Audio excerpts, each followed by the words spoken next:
ఆయన రాక రాత్రి యందు దొంగ వచ్చినట్లుగా ఉంటుంది.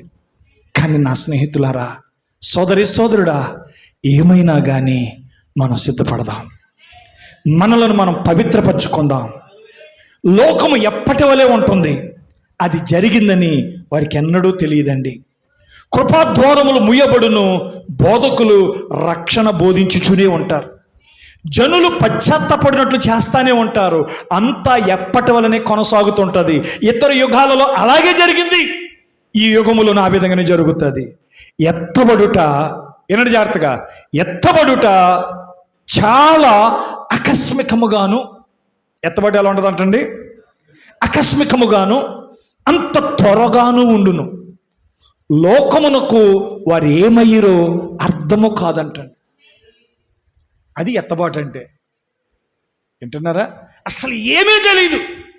ఆయన రాక రాత్రి యందు దొంగ వచ్చినట్లుగా ఉంటుంది. కానీ నా స్నేహితులారా, సోదరి సోదరుడా, ఏమైనా కానీ మనం సిద్ధపడదాం, మనలను మనం పవిత్రపరచుకుందాం. లోకము ఎప్పటి వలె ఉంటుంది, అది జరిగిందని వారికి ఎన్నడూ తెలియదండి. కృపాద్వారములు ముయ్యబడును, బోధకులు రక్షణ బోధించుచునే ఉంటారు. జనులు పశ్చాత్తపడినట్లు చేస్తానే ఉంటారు. అంతా ఎప్పటి వలనే కొనసాగుతుంటుంది.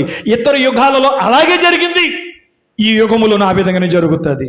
ఎత్తబడుట, ఎన్నడు జాగ్రత్తగా, ఎత్తబడుట చాలా ఆకస్మికముగాను, ఎత్తబడి ఎలా ఉంటుంది అంటండి, ఆకస్మికముగాను అంత త్వరగాను ఉండును.